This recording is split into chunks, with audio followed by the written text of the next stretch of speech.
Bang, Assalamualaikum bang. Waalaikumsalam. Bang, ada nasi kandar RM6 bang Ada. Kita ada model sekarang baru punya produk. Jom jimat. Oh, jom jimat Oh, masya-Allah. Nak satu bang? Nasi kandar jom jimat. Nasi kandar jom jimat ni nasi boleh makan sampai kenyang.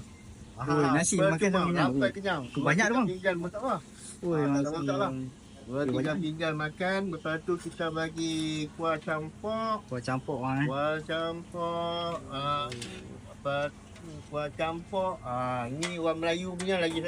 Dia bukan kuah campur. Dia lagi sambal belacan. Sama macam Ni sambal belacan. Oi, masya-Allah. Orang Melayu je ada. Mamak tak buat ni. Mamak tak buat ni bang. Kan? Kita ada ayam dengan ikan. Ayam ni kan? RM6 jom jimat ni kita boleh bagi ayam ataupun ikan pilihan. Hari ni ikan kembung dengan ikan keli.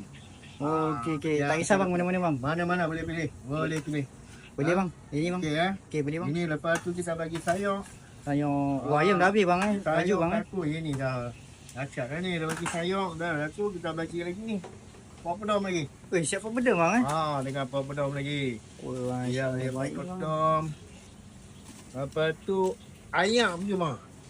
Dengan ni ayak pun cuma. Apa dia bang? Ayak pun cuma. Ayak pun cuma bang? Dengan ni ayak pun cuma. Ayak pun boleh minum sampai kembung. Ayak minum sampai kembung. Ayak pun cuma. Makan nasi sampai kenyang.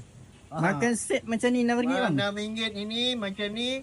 Dengan nasi, dengan boleh tambah. Sampai duduk orang. Minum pun boleh minum sampai kembung. Oh, baik abang. Ni kat mana ni bang? Ini dekat kami, dekat Medan Selera. Medan Selera Setiabangsa. Belakang Rochamat. Depan sekolah rendah Setiabangsa. Sebelah DIY. Tingkat 1. Oh, sebelah dia awal ya. Dari pukul apa dia bang? Tingkat 1. Kami buka daripada sarapan jam 8. 8? Jam 8 sampai jam 2, jam 3 macam tu lah. Setiap hari bang? Setiap hari insyaAllah. Setiap hari bang Setiap hari. Okey. Baik bang. Okey. Saya makan dulu bang Terima kasih je. Terima kasih. Bismillah.